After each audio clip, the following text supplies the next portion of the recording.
씹으면 씹을수록 단맛이 올라온다. 탱글하고 쫀득한 식감에 입안 가득 감도는 풍미.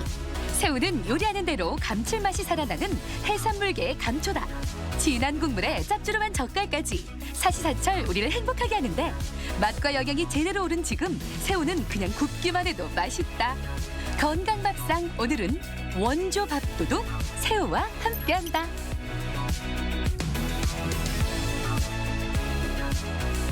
새우는 타우린을 풍부하게 함유하여 혈액순환을 촉진하고 혈관 건강에 좋다고 알려져 있고 또한 해독 작용을 도와 간 기능을 개선하는 효과가 있습니다. 새우의 머리와 껍질에는 키틴과 키토산의 함량이 높은데요. 키틴과 키토산은 혈중 콜레스테롤 수치를 낮추고 혈압을 조절하며 면역력을 높여준다고 합니다. 고단백 저지방 식품으로 유명한 새우. 머리부터 꼬리까지 버릴 게 하나 없는 피로회복제로 바다의 자양강장제라 불린다. 이 새우로 만들어볼 오늘의 첫 번째 요리. 바삭하게 튀겨낸 통통한 새우살에 고소한 통깨가 어우러진 에피타이저 새우 참깨 샐러드. 이어서 만들어볼 요리는 탱글탱글 쫄깃쫄깃 새우 표고버섯찜. 맛은 기본, 근사한 비주얼이 시선을 사로잡는다. 새우 하면 남녀노소 누구나 좋아하시는데요. 보통 구워 먹거나 아니면 쪄 드시는데요. 오늘은 새우를 이용하여 일품 요리를 만들어 보겠습니다. 새우 참깨 샐러드 같이 만들어 보시죠. 싱싱한 새우를 고르는 방법 하나. 새우는 몸이 투명하면서 윤기가 흐르는 게 좋다. 또 껍질이 무르지 않고 단단한 게 신선한 새우다. 머리 뿌리나 수염이 떨어져 나간 건 오래되거나 신선하지 않다는 뜻이니 새우 고를 때 피하는 게 포인트. 참깨 샐러드에 들어갈 새우는 꼬리 부분만 남겨두고 머리와 껍질은 말끔하게 제거한다. 새우 참깨 샐러드에 들어가는 새우는 좀 큰 사이즈가 보기도 좋고 맛도 좋겠죠? 겉껍질을 벗겨서 버리시고요. 새우 머리는 된장찌개 끓이실 때 국물을 내서 쓰시면 좋습니다. 손질한 새우는 배 쪽에 3번 정도 칼집을 넣어주는데 너무 깊이 들어가면 잘릴 수 있으니 펼쳐질 정도로만 칼집을 넣어주자. 새우의 비린내는 소금과 후추, 청주로 잡아주는데 생강즙이나 레몬즙을 넣어도 좋다. 이렇게 밑간을 하도 10분 정도 재워둔다. 샐러드에 들어갈 소스도 만들어보자. 마요네즈 2스푼에 통깨 1스푼, 꿀과 간장을 넣고 뭉치지 않도록 잘 섞어준다. 새우가 너무 크게 휘지 말라고 배 쪽에 칼집을 넣고요. 먼저 청주, 소금, 후추로 약간 밑간을 하신 후에 시간이 한 10분 정도 지난 후에 전분으로 코팅을 해주시면 더 맛있습니다. 밑간에 두었던 새우에 녹말가루를 넣고 골고루 조물조물 버무려준 후 잘 달궈진 팬에 기름을 둘러 새우를 앞뒤로 구워주는데 껍질에 있는 풍부한 카로틴 성분 때문에 열을 받으면 새우는 특유의 붉은 빛으로 변한다. 이렇게 잘 구워진 새우 위에 준비해두었던 참깨 소스를 부은 후 센 불에서 타지 않게 재빨리 저어가며 잘 졸여준다. 새우를 깊은 팬에 앞뒤로 한번 구우신 후에요. 소스를 붓고 잘 볶아주시는데요. 그렇게 하시면 맛있는 허니버터 새우 맛이 납니다. 넓적한 접시에 준비해뒀던 채소를 넉넉히 깔고 갓 구워낸 새우를 올려주면 새우 참깨 샐러드 완성! 바삭하게 구워낸 새우 향에 고소하고 짭조름한 소스가 어우러진 새우 참깨 샐러드.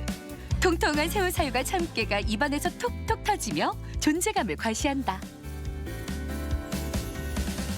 냉동고에 새우가 잠자고 있다면요. 얼른 깨워주세요. 오늘 새우를 이용하여 새우 표고버섯찜을 같이 만들어 보겠습니다. 새우를 보관할 땐 꼭 세척해서 꼬리 부분 먹물을 뺀 후 보관하는 게 좋다. 플라스틱 용기에 세척한 새우를 한 방향으로 담아주는 게 포인트. 혹시 양이 많다면 비닐을 한 장 깔고 반대편 방향으로 새우를 얹어 보관한다. 찜에 들어갈 채소는 다지고 두부는 으깨준다. 또 껍질을 말끔하게 제거한 새우는 여러 방향으로 곱게 다져주는데 고우면 고울수록 잘 뭉쳐진다. 찜에 들어갈 표고버섯도 준비하자. 꼭 찌를 땐 말린 표고를 30분 정도 미지근한 물에 충분히 불려준 후 잘 불린 표고는 흐물거리지 않도록 물기는 꼭 짜준다. 오늘 새우 표고버섯찜에 들어가는 표고버섯은 마른 표고버섯을 충분히 불려서 사용하셔야 되는데요. 마른 표고버섯을 사용하시면 훨씬 식감도 좋고 맛있는 표고버섯찜이 됩니다. 이제 새우 반죽을 만들어 볼 차례.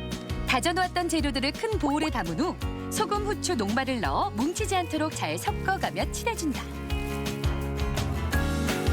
새우 반죽이 표고에서 떨어지지 않도록 버섯 안쪽에 녹말가루를 충분히 묻혀준 후 치대놓았던 새우 반죽을 풍성하게 채워주는데 밑부분은 평평하게, 윗부분은 수북하게 담아 볼록한 밥 공기 모양으로 완성한다. 그리고 다시 그 위에 녹말가루를 뿌려준다. 새우 표고버섯찜에 새우와 표고가 잘 달라붙게 꼭 전분을 붙이셔야 되는데요. 이때 전분을 충분히 붙여주셔야지 잘 붙어 있습니다. 찐맛을 더해줄 소스도 만들어보자. 물 한 컵에 간장과 치킨 육수, 설탕, 청주를 넣어 잘 저어준다. 이제 마지막으로 표고를 구워내면 준비 끝. 기름 두른 팬에 새우살 표고를 타지 않게 앞뒤로 잘 구워낸 후 준비한 소스를 골고루 부어주는데 소스가 자박하게 끓어오르면 약불로 줄인 후 물녹말을 풀어 다시 한번 졸여준다. 표고버섯에 새우를 잘 바른 다음에 한번 구워주셔야 됩니다. 앞뒤로 노릇노릇하게 완전히 구워주신 후에 소스를 부어주세요. 노릇하게 구워진 새우 표고버섯찜. 궁중 요리답게 만등의 정성이 느껴진다. 표고버섯의 담백함과 새우의 쫀득함, 그리고 두부의 고소한 맛이 곁들여진 새우 표고버섯찜. 영양 듬뿍 주말 식탁을 풍성하게 만들어준다. 새우는 단백질과 칼슘 성분을 매우 풍부하게 함유하고 있는데 이는 뼈를 튼튼하게 만들어주는 작용을 하기 때문에 골다공증을 예방하고 성장기 어린이들의 골격 형성에도 많은 도움이 될 수 있습니다. 새우는 단백질과 무기질 함량이 높아 고단백 저지방 식품으로서 다이어트에 효과적일 뿐만 아니라 섬유소도 많이 함유하고 있어 배변 활동에 도움이 되고 변비를 예방할 수 있습니다. 특유의 쫄깃한 식감과 담백한 맛, 거기에 입맛을 돋우는 향까지 만인의 사랑을 받는 바다의 신사 새우. 키토산을 포함해 칼슘, 타우린이 풍부해 피로회복은 물론 스트레스 완화에도 효과 만점이다. 이번 주말 영양 만점, 비주얼도 만점인 레시피를 원한다면 새우를 이용한 히든 보양식을 만들어보는 건 어떨까? 건강 플러스 인사드립니다. 안녕하세요. 김경섭입니다. 식사 대신 간단하게 과일로 가볍게 허기를 채우는 경우가 많죠. 하지만 공복에 먹으면 오히려 몸에 좋지 않은 과일이 있습니다. 그중에 하나가 산도가 높은 과일인데 귤이나 오렌지에는 유기산과 구연산 등 다양한 산 성분이 많이 함유돼 있어서 공복에 먹으면 속쓰림이나 역류성 식도염을 유발할 수가 있습니다. 또한 휴대가 간단한 바나나도 아침 대용으로 많이 드실 텐데 이 바나나 역시 공복에 먹으면 마그네슘 수치가 올라가서 심장에 무리를 줄 수 있다고 하니까 이런 점들도 잘 확인하면서 과일을 드셨으면 좋겠습니다.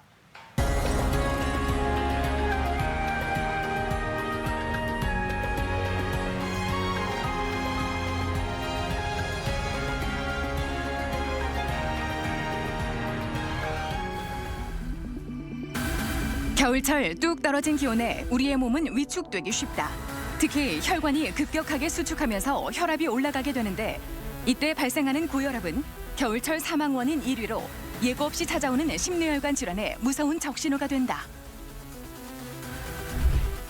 혈압이란 혈관의 압력인데요. 심장이 뛰는 이상 혈관에 일정한 압력이 발생하게 되는데 고혈압이라는 것은 그 혈관의 압력이 140에 90 이상으로 올라가는 걸 고혈압이라고 정의합니다. 고혈압은 심장, 뇌, 신장 질환의 위험을 높여 조기 사망을 유발하는 주요 원인 가운데 하나다. 하지만 심각한 건강 이상이 나타나기까지 뚜렷한 전조 증상이 없기 때문에 침묵의 살인자로도 불린다는데 오늘 TV 주치에서는 돌연사의 씨앗, 고혈압에 대해 자세히 알아본다. 이 추운 겨울철은 고혈압 환자들에게 적신호가 켜지는 계절이죠. 추위 때문에 혈압이 수축되면서 혈압이 높아지기 때문에 더욱 철저한 관리가 필요합니다. 그래서 오늘 이 시간 이 고혈압에 대해서 자세히 살펴보겠습니다. 오늘 도움 말씀을 위해서 을지대학교 병원 심장내과 안지훈 교수 나오셨습니다. 안녕하세요. 네, 안녕하세요. 네, 이 고혈압은 겨울철 3대 질환으로 꼽힐 만큼 위험하면서도 이제는 흔한 질환이 됐는데 오늘 이 고혈압에 대해서 자세히 알아보기 전에 혈압이 무엇인지 이 점부터 좀 짚고 넘어가죠. 혈압이란 혈관의 압력이란 뜻입니다. 사람이 살아있기 위해서는 조직에 피와 산소를 공급을 해야 합니다. 그래서 심장이 이렇게 뛰면 혈관을 통해서 피가 말초까지 도달하게 되고 그럼으로써 그 혈액이 혈관의 벽에 가해지며 일어나는 압력을 혈압이라고 합니다. 그렇기 때문에 혈압이 있다는 건 살아있다는 것이고요. 혈압이 느껴지지 않는다면 그건 죽어있는 게 되겠죠. 네. 근데 이 혈압도 저혈압, 고혈압, 위험군 이렇게 다양하게 나뉘는데 고혈압은 어떻게 분류를 할 수 있을까요? 정상 혈압의 범위는 120에 80 미만을 정상 혈압이라고 말할 수 있겠고요. 고혈압이라 함은 140에 90 미리머큐리 이상을 고혈압이라고 분류를 하고 있습니다. 또 고혈압은 이렇게 1기와 2기로 분류가 되는데요. 140에서 159 사이, 그리고 이완결합이 90에서 99 사이를 1기, 그리고 160 이상인 경우에 혹은 이완결합이 100 이상인 경우를 2기 고혈압이라고 분류를 하고 있습니다. 네. 자, 그렇다면 우리나라 고혈압 환자의 유병률은 어느 정도 되는지 이 점도 좀 살펴보죠. 고혈압의 유병률은 어느 나라나 마찬가지입니다. 식습관이라든지 이런 것들이 서구화돼가고 사람들의 평균 수명이 늘어남에 따라서 점점 더 올라가게 되는 게 당연한 그런 현상이고요. 우리나라 역시 저희가 생각하는 것보다 상당히 많습니다. 30세 이상의 성인을 기준으로 했을 때 거의 30% 정도는 고혈압을 앓고 있고요. 특히 남성에 있어서는 35%, 여성에 있어서는 23% 이상이 고혈압을 앓고 있습니다. 중위값을 매겨보면 100명 중 30%는 고혈압을 앓고 있는 거라고 볼 수 있겠습니다. 네. 그러니까 말씀을 들어보니까 이 유병률이 연령이라든지 성별에 따라 좀 차이가 있을 것 같거든요. 예, 어떻습니까? 고혈압도 그렇고 당뇨도 그렇고 고지혈증도 그렇고 골다공증도 그렇고 현상이죠. 나이를 먹게 되면 당연히 좋아지지 않습니다. 올라가게 돼 있기 때문에 보시다시피 계단식으로 남성이든 여성이든 유의미하게 연령이 이렇게 올라갈수록 고혈압의 유병률은 올라가게 됩니다. 사실 60세가 넘어가면 50% 이상들에 있어서는 고혈압이 이렇게 발생할 수 있다라고 판단하는 게 맞겠고요. 연령이 올라감에 따라 여성 그리고 남성에 있어서 좀 더 그런 분포 비율은 약간 다를 수 있겠습니다. 네. 뭐 많이들 알고 계시겠지만 이 고혈압이 무서운 이유가 갑자기 심장 질환이나 뇌출혈 같은 질환이 발생할 수 있기 때문인데 그게 또 사망에까지 이를 수가 있잖아요. 그래서 이 고혈압 평소에 철저한 관리가 필요하다 이렇게 알고 있는데 실제로 이 고혈압의 사망률이 어느 정도인지 이 점도 좀 설명해 주시죠. 임상에서 이제 환자를 보다 보면 거의 위험 인자가 없는 사람이 없습니다. 여기 그래프를 보시면 뭐 비만, 음주, 그리고 흡연, 그리고 혈당, 고혈압, 담배 이런 여러 가지 위험 인자들이 있게 되겠고요. 그 중에서도 가장 사망률과 연관이 있다고 알려진 위험 인자는 고혈압 이렇게 가로축을 보시면 가장 높은 위험 그래프를 볼 수가 있습니다. 하지만 이게 단독적으로 작용하는 건 아니고요. 보시다시피 혈압이 있는 사람이 담배도 피고요. 담배를 피는 사람이 혈당도 있습니다. 비만하고요. 이런 것들이 좀 더 쌓이게 되면 이런 사망률을 2배, 4배, 8배 이렇게 계속 계단형으로 높인다고 볼 수 있겠습니다. 네. 근데 고혈압 환자가 있는 가정에서는 이 혈압계를 구비해 놓은 경우가 많이 있을 텐데 근데 이 혈압계도 종류가 여러 가지더라고요. 예, 어떤 것들이 있을까요? 혈압계의 종류는 크게 3가지로 나눕니다. 이제 옛날 드라마 같은 거 보면 이런 기구가 기역자형, 니은자형 기구를 세워놓고 펌프질을 하면서 청진기로 혈압을 듣는 수은 혈압계가 있고요.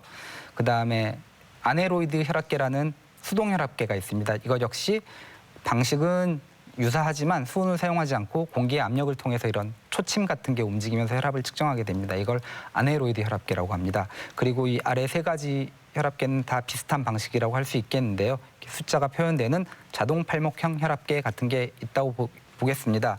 사실 환자분들께서 집에서 혈압을 측정하기에는 자동 혈압계가 좀 더 편하고 좋은 것 같지만 이건 저희 고혈압 홈페이지 같은 데 가보시면 인증받은 기계 쓸 수 있는 신빙성 있는 기계들이 표현이 돼 있습니다. 그것들을 좀 맞춰보고 사서 쓰시면 좋을 것 같고요. 수은 혈압계는 수은 자체의 유독성이 있죠. 태아기형이라든지 암 발생 같은 유독성이 있기 때문에 현재는 권고되고 있지 않습니다. 네. 근데 이 혈압을 측정할 때 올바른 자세라든지 주의사항이 분명히 있을 텐데 어떤 점을 들 수가 있을까요? 혈압을 재는 어떤 저희들의 기준이 있는데요. 등받이가 있는 의자에 등을 기대고 이렇게 편안한 자세로 있어야 합니다. 그래서 최소한 5분간 안정을 시켜서 조금 캄다운된 상태에서 혈압을 측정하는 것을 추천드리고 있고요.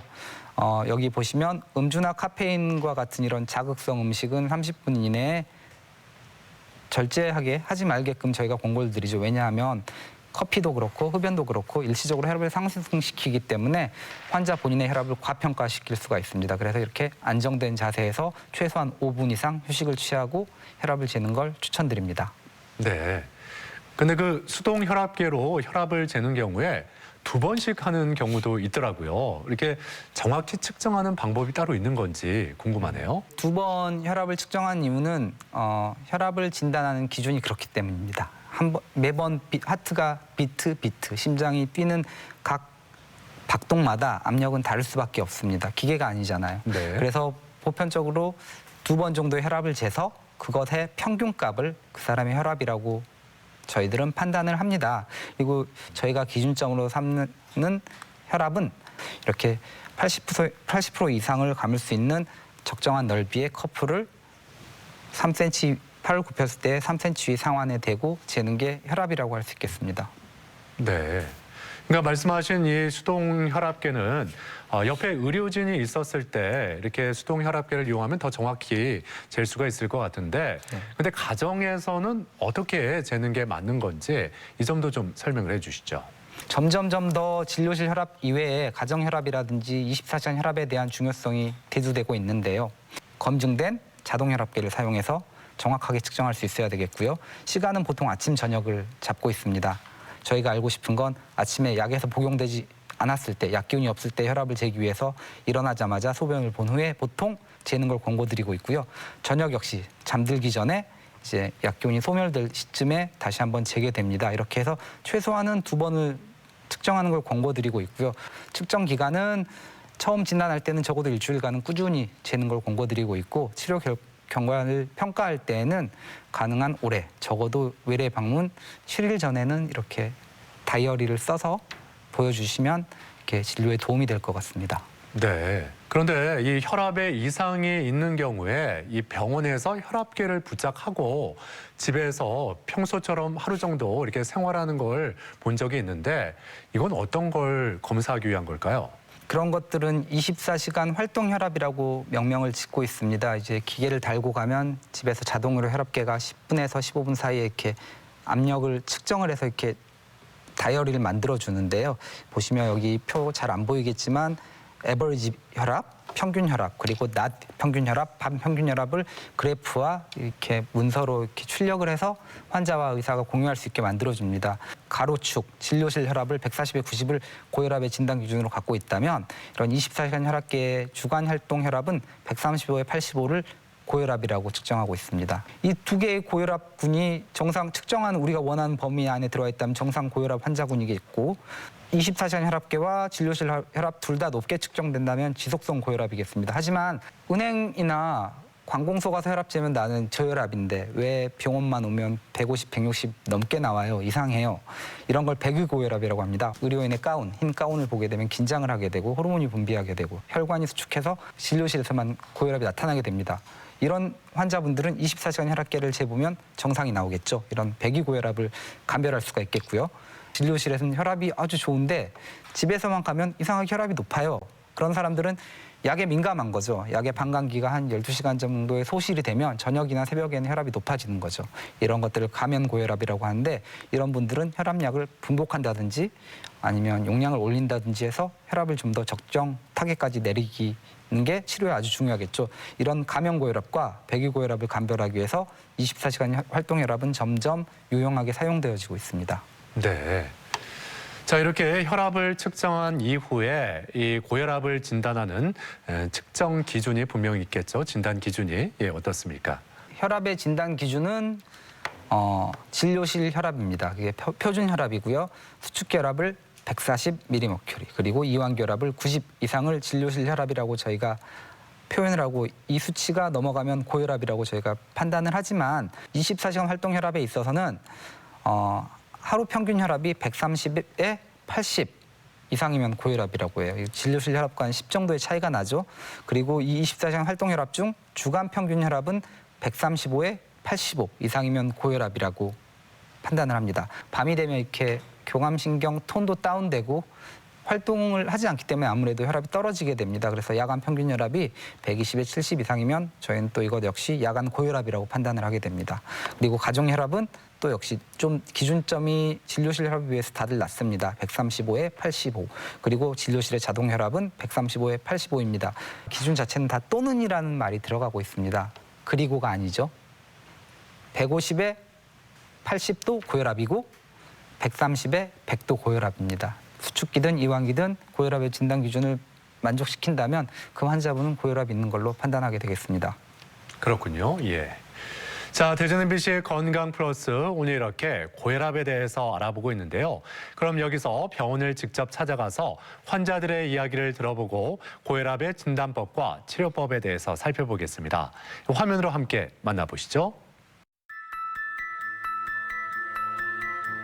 우리나라 30세 이상 국민 가운데 3명 중 1명은 성인 고혈압 유병자다.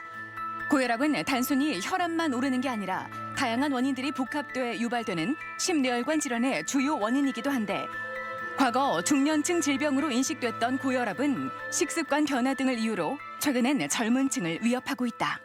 네, 어떻게 오셨나요? 네. 검진하다가 혈압이 좀 높다는 소리를 듣고 왔습니다. 얼마나 나오셨던가요? 160에 100 정도 나왔습니다. 술, 담배 하시나요? 네. 술도 하고 담배도 합니다. 어느 정도나 하시나요? 일주일에 소주 2-3병 정도 하고요. 담배는 하루 1갑 정도 피우고 있습니다. 가족 중에 혹시 혈압이나 당뇨 같은 가족력이 있나요? 네. 어머니께서 고혈압이 좀 있으십니다. 소리 없이 진행되다 어느 날 갑자기 뇌졸중이나 심근경색 등의 치명적인 질환을 유발하는 고혈압. 최근 고령화로 인해 고혈압 유병률이 높아지는 가운데 비만 등의 젊은 고혈압 환자도 급증하는 추세다. 이 환자는 건강검진상에서 혈압이 발견되신 분인데 소변검사상에서 단백뇨가 검출이 됐습니다. 단백뇨라는 건 높은 혈관의 압력 때문에 콩팥 혈관이 손상을 받았다는 지표이기 때문에 더욱더 엄격한 혈압 조절이 필요한데요. 여러 가지 혈압 약제 중에서 단백뇨에 신장 보호 작용이 있는 그런 혈압약을 먹으면서 엄격하게 혈압 조절을 하고 이런 소변 검사와 혈액 검사를 추적 관찰해야 될 것으로 사료됩니다. 정확한 혈압을 파악하기 위해선 우선 문진을 통해 유전적인 요인을 확인하고 안저 검사와 혈액 검사, 심장 초음파 검사 등을 통해 2차성 고혈압과 합병증 유무를 확인한다. 또한 혈압은 측정 시간과 장소, 자세, 심리 상태에 따라 크게 달라질 수 있기 때문에 2분 간격으로 2번 이상, 2, 3일 간격으로 혈압을 측정해 비교하는 것이 좋다. 요즘 어머니 특이사항이 있으신가요? 최근에 좀 앉았다 일어났다 하실 때 좀 어지럽다고 하시는 경향이 있었어요. 집에서 혈압은 어머니 좀 재보셨나요? 집에서 혈압을 재시는데 한 100에서 110 정도 나오시는 것 같습니다. 어머니 약은 잘 드시고 계시죠? 예, 처방해 주신 약 잘 드시고 계십니다. 급작스런 혈압 상승은 고혈압 환자에게 특히나 더 위험하다. 심장에 부담이 가면서 심장 질환이나 작은 혈관들이 터지는 뇌출혈이 발생할 수 있는데 특히 뇌출혈의 원인 75%는 고혈압인 것으로 알려졌다. 이 환자는 어머님이 뇌출혈과 고혈압으로 저한테서 약을 받아 먹는 환자분이신데요. 지난번 방문했을 때 혈압이 너무 높게 측정돼서 혈압약을 증량했던 분입니다. 하지만 혈압약이 증량되게 되면 혈압이 떨어지게 되면서 기립성 저혈압과 같은 증상이 나타날 수가 있는데요. 이럴 경우 혈압약을 감량하고 집에서 가정 혈압을 측정하며 혈압약 조절을 할 게 필요할 것으로 사료됩니다. 고혈압으로 인한 심부전이나 협심증 등을 확인하기 위해 심장 초음파를 사용하는데 심장의 움직임과 혈류의 흐름, 혈전 등을 영상화해 혈역학적 상태를 분석할 수 있다. 또 고혈압 같은 만성 질환은 혈관 질환을 야기하고 급기야 대동맥에서부터 말초혈관까지 전신 질환을 유발하게 되는데 이로 인해 막히거나 좁아진 혈관 부분을 찾기 위해 혈관 조영술을 실시하기도 한다. 수돗물이 떨어지면 벽이 이렇게 뚝뚝 떨어지다가 벽이 상처가 나잖아요. 그렇듯이 높은 압력으로 혈관 벽을 1분에 80회씩 심장이 뛰면서 치게 되면 혈관 벽이 손상을 받게 됩니다. 이게 1년, 5년, 10년이 되면 뇌혈관, 심혈관, 콩팥 그리고 있는 전신에 있는 혈관이 손상을 받아서 타겟 장기에 손상이 올 수 있기 때문에 고혈압은 조기에 발견을 하고 조절을 하는 것이 이런 합병증의 비율을 줄일 수가 있습니다. 고혈압을 방치하면 심뇌혈관 질환이 유발될 수 있기 때문에 고혈압 환자들은 꾸준한 약물 복용은 물론 철저한 생활 관리가 필요하다. 평소 염분 섭취를 줄이고 체중 조절과 금연을 하는 등 생활 습관 관리를 통해 혈압을 조절하는 것이 중요한데 겨울철 고혈압의 효율적인 관리, 주어진 생명 시계를 좌우할 수 있다. 네, 병원을 찾아가서 환자들을 만나보고 고혈압에 대해서 알아봤습니다. 계속해서 더 자세한 말씀을 나누죠. 앞서 그 혈압 측정 방법과 고혈압 진단 기준에 대해서 설명을 해주셨는데, 근데 혈압을 측정하는 데 있어서 어떤 때는 정상으로 나오고 어떤 때는 좀 높게 나오고 이렇게 들쭉날쭉할 때가 있잖아요. 이럴 때는 어떻게 판단하는 게 좋은 건지 이전부터 좀 짚고 더 자세한 말씀 나누죠. 많은 환자분들이나 많은 일반인들도 이제 고민을 하는 부분이죠. 왜냐하면 말씀드렸듯이 혈압이란 혈관의 압력인데 심장이 1분에 100회, 80회씩 뛰잖아요. 매번의 압력이 같을 수가 없어요. 그리고 날씨라든지 식습관이라든지 영향을 많이 받기 때문에 매번 혈압이 다릅니다. 그래서 이제 측정한 혈압의 패턴이 올라가는 수준이다, 높게 형성된다고 판단이 된다면 가장 정확한 혈압은 24시간 혈압계를 통해서 어렵지 않습니다. 병원에서 달고 집에 가서 다음날 반납만 해주시면 알아서 다 측정을 해줍니다. 그 전체적인 패턴을 보고 전체적인 평균값을 보는 게 가장 중요하다고 할 수 있겠습니다. 그렇군요. 예. 자, 그렇게 정확한 측정을 통해서 고혈압이다 이렇게 판정이 난다면 치료에 들어가야 될 텐데 어떤 점에 주안점을 두고 치료에 임하는 게 필요할까요? 저희가 이제 공부를 하다 보면 제일 처음 듣는 말이 뭐냐면 빈혈에 대한 재밌는 단어가 있어서 좀 먼저 말씀드리겠습니다. 네. 빈혈은 병이 아니다. 빈혈은 현상이다. 이렇게 현상이라는 건 그냥 상태입니다. 피가 부족한 상태. 고혈압은 혈압이 높은 상태, 당뇨는 혈당이 높은 상태인데 이런 상태에 오래 노출되게 되면 모든 장기에 손상이 오게 됩니다. 사실 혈관이 안 가는 장기가 없잖아요. 네. 혈관이 높게 노출이 되면 뇌출혈, 뇌혈관 질환, 심근경색, 다리혈관 질환과 같은 합병증이 발생하게 되기 때문에 우리가 어떤 데이터를 근거로 해서 1960년대에는 160에 100이 넘어가면 환자들의 예후가 안 좋더라. 심혈관 질환이 잘 생기더라. 그래서 그때는 고혈압이 160에 100이었겠죠. 하지만 계속 축적된 데이터들이 점점 더 혈압의 진단 기준을 낮추고 있고 지금 현재로서는 보편적인 기준은 140에 90이 넘어가면 이 사람들의 심혈관 질환이 발생할 확률이 너무 높아지더라. 그래서 우리가 컨트롤을 하자. 그래서 정확한 진단을 하고 그에 대한 타겟 장기의 손상을 판단하고 예방하고 치료하는 게 혈압의 평가와 치료의 목적이라고 할 수 있겠습니다. 그렇군요. 예. 그런데 이 고혈압에 부작용하면 앞서 말씀하신 것처럼 심근경색 같은 심장 질환이 먼저 떠오르는데 실제로 이 고혈압과 심장 질환 연관성이 어느 정도나 될까요? 매우 밀접하죠. 처음 강의를 시작할 때 보여드렸던 그래프에서 계단식으로 올라가듯이 여기 보시면 수축기혈압, 이완기혈압을 보시면 연세가 들건 들지 않건 젊은 나이건 이렇게 혈압이 10에서 20 올라감에 따라 심혈관 질환의 사망률입니다. 사망률은 2배, 4배, 8배, 많게는 64배까지 이렇게 계단식으로 상승하게 됩니다. 그래서 아주 밀접한 연관이 있다고 할 수 있겠습니다. 네. 그리고 앞서 이 고혈압은 현상이지만 이 고혈압이 오래되면은 합병증이 발생할 수 있기 때문에 위험한 거다 이렇게 설명을 해주셨는데 그렇다면 이 심장병 외에 다른 합병증에는 어떤 것들이 있을까요?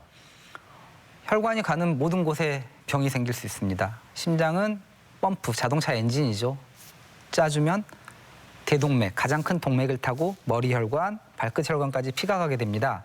우리가 흔히 말하는 큰 동맥, 대동맥이라면 이런 복부나 흉부 대동맥을 말하는데요. 보시다시피 이렇게 파이프가 압력을 많이 받으면 늘어나서 터지잖아요. 대동맥이 이렇게 부풀어 오르는 모습을 볼 수 있겠습니다. 이러다가 터지면 급사를 하는 거죠. 이런 것들을 대동맥류라고 합니다. 큰 동맥의 질환뿐만이 아니라 중간 동맥, 이런 심장혈관 동맥이라든지 콩팥 동맥에 손상이 되면 만성 신장병 혹은 심근경색과 같은 심혈관 질환도 올 수 있고 머리혈관 같은 소동맥에 가게 되면 뇌출혈 혹은 뇌경색이 유발될 수 있겠죠. 그 외에도 이렇게 여기 눈 보이시면 이것 역시 혈관입니다. 미세 모세혈관이라고 표현을 하는데요. 이런 작은 혈관의 출혈 혹은 경색으로 인해서 이런 망막 손상까지 유발을 할 수가 있습니다. 그렇군요. 예. 자, 그렇다면 이 합병증 치료에 대해서 좀 더 자세히 알아보겠습니다. 먼저 심근경색이 나타났을 때 치료가 어떻게 이루어질까요? 고혈압은 혈관 질환이라고 말씀을 드렸죠. 먼저 환자의 슬라이드를 보시면서 말씀 나누시면 좀 더 이해가 편할 것 같은데요. 심장혈관 3개로 이루어져 있고 이 혈관은 우관상동맥이라고 표현을 하는데요. 혹시 느껴지시나요? 여기서 이제 카테터를 걸고 조영제를, 물감이란 조영제를 쏴서 이렇게 혈관을 보는 건데 여기서부터 끊겨 있는 겁니다. 네. 정말 끊겨 있고 그런 혈관을 이렇게 철사를 통해서 개통을 시켜주고 풍선으로 막힌 혈관을 넓혀주고 그 막힌 혈관을 넓혀준 혈관이 다시 재협착이 오는 걸 예방하기 위해 스텐트를 넣고 나면 이렇게 혈관이 살아나게 되죠. 다시 이어졌네요. 네, 예. 맞습니다. 이런 스텐트 시술을 통해서 타겟 장기에 손상이 왔을 때 치료를 할 수 있겠습니다. 네. 자, 그리고 앞서 그 말초 혈관에 협착이나 폐색이 나타날 수 있다 이렇게 말씀해 주셨는데 이런 경우에는 어떤 치료가 또 필요할까요? 이것 역시 슬라이드를 보면서 설명드리겠습니다. 흡연을 하고 당뇨가 있고 고혈압 있는 남자 환자분께서 파행을 주소로 내원하셨습니다. 파행이라 함은 걸어갈 때 장단지가 전형적으로 땡기는 증상을 파행이라고 하는데요. 이런 파행이 심해지고 혈관 막힘이 심해지면 다리가 썩게 되고 자르는 경우를 가끔 볼 수 있게 되겠습니다. 그런 증상으로 내원을 하셨고요. 이 엉덩이 뼈를 봄으로써 이 혈관이 어느 혈관인지 대충 유추는 하실 수 있을 것 같습니다. 보시면 여기에 장단지 뼈죠. 대퇴골을 볼 수가 있겠고요. 지나가면 이렇게 엉덩이에서 대퇴골로 가는 혈관이 여기서 막혀서 이렇게 쭉 혈관이 발생되지 않다가 측부혈관을 타고 여기서부터 재개통이 된 겁니다. 이런 혈관을 심혈관을 치료하는 방법과 유사하게 철사를 넣고 풍선과 스텐트 시술을 통해서 이렇게 개통시킨 걸 볼 수 있겠습니다. 이런 말초혈관 협착과 폐색 역시 고혈압이나 당뇨의 흔한 합병증이라고 할 수 있겠습니다. 네. 뭐 그런가 하면은 말초혈관 협착 말고도 대동맥에 이상이 생겨서 치료하는 경우가 있을 텐데 어떤 경우가 있을까요? 대동맥이라 하면 가장 큰 인간의 동맥이죠. 파이프라인 중에서 중심 파이프라고 할 수 있겠는데요. 왼쪽 CT 사진을 보면 이렇게 대동맥이 이렇게 가다가 여기가 좀 꽈리처럼 부풀어 오른 게 보이실 겁니다. 풍선 네. 불면 압력이 높아지면 풍선이 부풀어 오르다가 터지는 게 문제가 되겠죠. 네. 이런 걸 대동맥류라고 표현을 저희가 하는데요. 이렇게 대동맥이 복부 대동맥이나 흉부 대동맥이 5에서 5.5cm 이상으로 늘어나게 되면 파열의 위험이 높아지게 됩니다. 그런 경우 이렇게 이것 역시 중재 시술을 통해서 막힌 혈관에 그래프트라고 하는 생체 혈관을 대주게 됩니다. 그러면 마지막 슬라이드를 보시면 이렇게 부풀었던 혈관이 다시 좁아진 걸 볼 수가 있게 됩니다. 여기에 비해서 유의미하게 좁아진 치료된 혈관을 볼 수 있겠습니다. 이것 역시 가장 흔한 원인은 특히 동양인에 있어서는 고혈압이라고 할 수 있겠습니다. 네.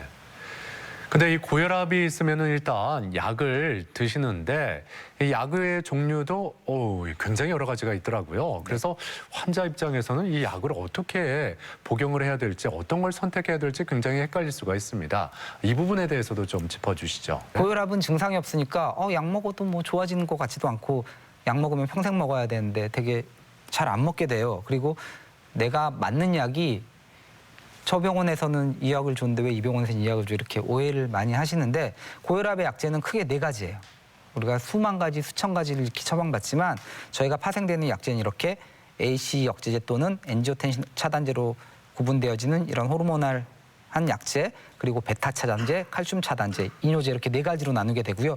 이 4가지 약제들이 끊임없이 파생이 됩니다. 수백 가지, 수만 가지가 뭐 제약회사마다 다르고 뭐 나라마다 다르니까요. 혈압약을 먹어서 혈압이 떨어지고 오래 살고 건강하다는 게 입증이 된 게 중요한 약제죠. 환자들 개개인에 따라서 이렇게 다른 약제들 선택할 수 있고 개개인군의 질병 혹은 캐릭터에 따라서 이런 다른 약제들을 선택, 조합해서 처방을 보통 내리게 됩니다. 네. 근데 이 고혈압 치료에 있어서 뭐 하루아침에 갑자기 뭐 고혈압이 없어지는 것도 아니고 꾸준한 관리가 필요한 거다 이렇게 다들 알고 계실 텐데 고혈압 치료에 있어서 어떤 목표 혈압이 있을 것 같아요. 예. 이 점은 어떻게 보는 게 좋을까요? 맞습니다. 어떤 기준이 없이 저희가 치료를 하는 건 아니고요. 끊임없이 나온 가이드라인에 맞춰서 치료를 하고 있고 여기 보시면 표에 잘 나와 있겠지만 권고 등급 1, 근거 수준 A라 하면 어떤 말이냐면 1이라 하면 무조건 치료해라라는 뜻입니다. 고혈압이 있는 사람은 무조건 140에 90 미만으로 떨어뜨리는 게 사망률이라든지 합병증 발생률을 줄일 수 있는 너무나도 확고한 근거를 가진 데이터라는 뜻이고요. 심뇌혈관, 관상동맥질환, 말초혈관 질환, 그리고 뇌혈관 질환이 있는 환자들은 이렇게 혈압을 타겟을 140에 90보다 더 낮게 130에 80까지도 이렇게 잡아주는 걸 혈압 치료의 목표로 저희가 삼고 있습니다. 네. 자, 아무튼 이 고혈압 환자들 평소에 이 고혈압 약을 꾸준히 먹는 것 이외에 일상에서 이 관리가 필요하지 않습니까? 이 점에 대해서 좀 정리를 해주시죠. 보통 저희가 소금 섭취는 조금 더 제한하는 편입니다. 6g 정도 미만을 저희가 추천드리는데요. 티 한 스푼 이하 정도를 추천드립니다. 하지만 되게 어렵죠. 이걸 따라가기가 쉽지 않고요. 하루에 한 스푼이요? 네, 그렇습니다. 예. 그다음에 절주를 저희가 권고드리죠. 사실 근데 누가 술 먹어서 좋겠습니까? 술은 적당히 하는 게 좋은데 또 어떤 소규모 예. 데이터에서는 하루에 한두 잔 정도의 아주 일주일에 절제된 음주는 또 혈관 건강에 좋다고는 하지만 네. 사실 기본적으로 절주를 권고를 드리고 있죠. 예. 그다음에 육류보다는 이제 가금류라든지 생선, 생선류를 일주일에 2번 정도 먹기를 권고드리고 있고요. 네. 그다음에 감량, 유산소 운동을 하면 감량도 따라오게 될 것 같고요. 예. 가장 중요한 건 금연과 같은 그런 위험 인자를 제거하는 게 가장 중요하다고 할 수 있겠습니다. 네. 자, 그리고 이 고혈압과 심장질환 예방을 위해서 대쉬 다이어트가 좋다 이런 이야기를 들어본 적이 있거든요. 이 대쉬 다이어트 이게 뭘까요? 대쉬 다이어트란 다이어트 어프로치 투 스탑 하이퍼텐션이란 뜻입니다. 네. 무슨 말이냐면 예. 고혈압을 멈추기 하기 위한 그런 식이 접근법이라는 거겠죠. 한국말로 표현하면 네. 바다에서 나는 그런 오일이라든지 그런 생선 그리고 이런 섬유질을 많이 포함한 과일과 야채, 견과류 이런 것들을 권고를 드리는데 사실 다이어트가 가장 힘든 것 같아요. 그럼요. 예. 하지만 그래도 최소한 이렇게 찾아보고 인지를 한다는 것 자체부터가 치료니까요. 네. 근데 인지하고 계시는 게 가장 중요한 것 같습니다. 네. 자, 오늘 고혈압에 대해서 알아보고 있는데 고혈압에 대해서 이 점만은 꼭 기억했으면 좋겠다는 점이 있다면 그 점을 좀 정리해 주시죠. 네, 기준을 먼저 알아야겠죠. 표준 혈압, 진료실 측정 혈압이 140 혹은 90 이상이면 고혈압이라고 진단을 합니다. 혈압이 10, 20 상승할 때마다 사망률은 2, 4, 8배 이렇게 늘어나기 때문에 이런 위험 인자라는 걸 인지를 하셔야겠고요. 이렇게 생활 습관과 교정 그리고 약물 치료를 통해서 혈압을 낮추는 게 이득이다라는 걸 알고 계셔야겠고요. 가정 혈압이라든지 24시간 혈압계를 측정해 보시고 의료인과 좀 상의를 해보시는 게 도움이 될 것 같습니다. 네. 자, 이번에는 고혈압에 대한 오해와 진실을 OX로 함께 풀어보겠습니다. 자, 먼저 고혈압 약은 평생 먹어야 된다. O일까요, X일까요? 세모. 세모요? 네. 이렇게 제가 몇 가지 질문을 받아봤는데요. 네네. OX로 판단하기 힘든 질문들을 하셨더라고요. 고혈압은 그게 가장 많이 하는 오해예요. 혈압이 진단됐기 때문에 평생 혈압약을 먹어야 된다. 이건 가장 흔히 하는 오해 같고요. 혈압약을 먹어서 혈압이 조절되는 경우가 있고 혹시 임신이란 특수한 상황 혹은 내가 스트레스풀한 상황에 노출이 돼서 일시적으로 높았던 혈압들은 약을 먹어서 조절이 되면 또 끊어볼 수 있습니다. 젊은 사람들에 있어서는 좀 끊어보는 경우도 있지만 네. 약을 못 끊는 가장 큰 이유는 혈압은 원래 그런 거기 때문입니다. 그렇군요. 네. 예. 자, 그리고 한 번 스텐트 시술을 하면 영구 사용이 가능하다. O일까요? X일까요? O요. 네. 예. 스텐트라는 건 이제 생체 이식을 하는 겁니다. 스텐트를 넣게 되면 철사죠. 흔히 말하는 코일을 넣는 건데 그게 이제 계속 그렇게 있는 게 아니라 그 사이로 이렇게 내막에 자기 혈관이 생성되게 됩니다. 내막이 쌓이게 되면 자기 혈관이 되는 건데 사실 이런 스텐트 테크놀로지의 발전은 정말 괄목할 만합니다. 그래서 100명 치료하면 10년에 1명 네, 그 정도 체감하는 건 그 정도예요. 왜냐하면 사실 저희가 의료인들이 이제 시술해서 존재음인데 네. 점점 우리 필요 없는 거 아닌가 생각할 정도로 예. 사실 요즘 디바이스 기술도 많이 발전했고 네. 의료인들의 수준도 상향화돼서 뭐 어렵지 않게 치료하고 완치에 가까운 그런 효과를 보는 것 같습니다. 뭐 환자 입장에서는 굉장히 반가운 소식이네요. 당연하죠. 더 발전이 예. 돼야죠. 네. 자, 다음 질문입니다. 뒷목이 당기는 두통만 없다면 혈압에는 큰 문제가 되는 게 아니다. O일까요? X일까요? X. X요. 네. 예. 이유는요? 혈압은 무증상이라는 게 가장 큰 이유고요. 뒷목이 당기는 건 우리가 흔히 말하는 두통 증상 중에서 가장 혈압과 연관된 두통 패턴이라고 제가 생각을 하기 때문에 유추해 볼 수 있겠죠. 아, 이 사람은 혈압이 너무 높아서 두통까지 유발할 정도구나. 빨리 컨트롤해야 되겠다라는 정도 위험한 수준이라고 보시면 될 것 같습니다. 네. 자, 이렇게 고혈압에 대한 오해와 진실을 OX로 알아봤고요. 계속해서 시청자 여러분의 궁금증을 함께 풀어드리겠습니다. 혈압이 높게 측정이 돼서 약을 늘렸는데 여전히 병원에 가면 혈압이 높다고 그래요. 집에서도 앉았다 일어나면 어지러운데 왜 그럴까요? 네, 혈압약을 복용하는데도 어지럽다. 왜 그런지 그 이유를 궁금해하셨어요? 앉았다 일어날 때 어지럽다라는 건 중력이 작용하기 때문이죠. 누워있거나 앉아있을 땐 중력이 평평하게 작용하다가 갑자기 일어나게 되면 중력이 작용하게 되면서 혈압이 떨어지게 되죠. 그 말은 즉 저희가 생각한 것보다 혈압이 떨어졌다는 뜻입니다. 그렇다면 병원에 왔을 때는 혈압이 높았는데 집에서는 어지러울 정도로 기립성 저혈압 증상을 호소하니 이건 괴리라고 할 수 있겠죠. 그렇기 때문에 가정 혈압 측정 혹은 24시간 혈압계 측정을 해서 병원 혈압이 높더라도 그 타겟되는 혈압들이 낮게 형성이 된다면 약을 올리지 않고 그냥 옛날 용량 혹은 용량을 줄이는 게 중요하다고 할 수 있겠습니다. 혈압을 낮추는데 운동이 좋다는 말도 있고 겨울철 운동은 오히려 고혈압에 안 좋다는 말이 있는데 어떤 게 맞나요? 네, 혈압을 다스리는데 효과적인 운동요법 어디까지가 좋은 걸까요? 우리가 흔히 말하는 혈압이나 성인병에 도움이 되는 운동의 수준은 산소를 이용하는 겁니다. 이렇게 웨이트가 아니라 유산소 운동. 운동이요? 그렇죠. 예. 네, 땀을 흘릴 정도의 가벼운 조깅이라든지 빠른 걷기 운동. 일주일에 3-4번 정도, 30-40분 정도의 최소한의 시간을 투여해서 하는 게 좋고요. 추운 날씨 자체만으로도 혈압을 더 상승시킬 수 있기 때문에 아주 추운 날씨에는 야외 운동보다는 실내에서 러닝머신이라든지 다른 유산소 운동을 하는 게 좋을 것 같습니다. 네, 그렇군요.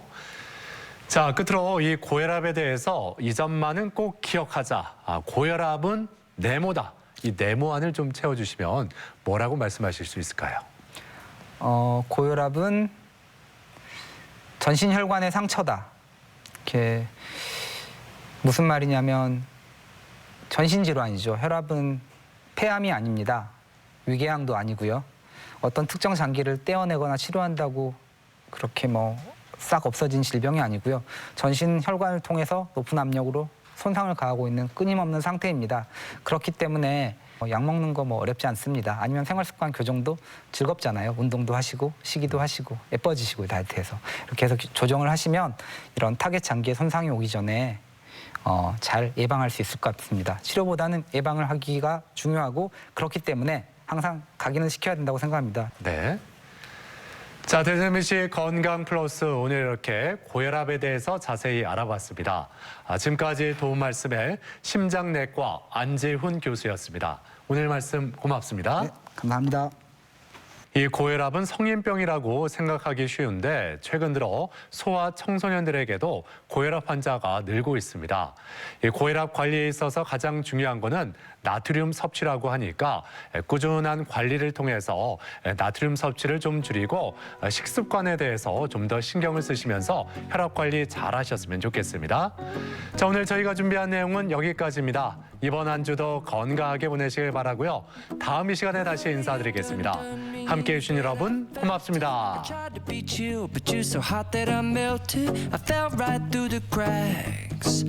Now I'm trying to get back. Before the cool done run out, I'll be giving it my best. This and nothing's gonna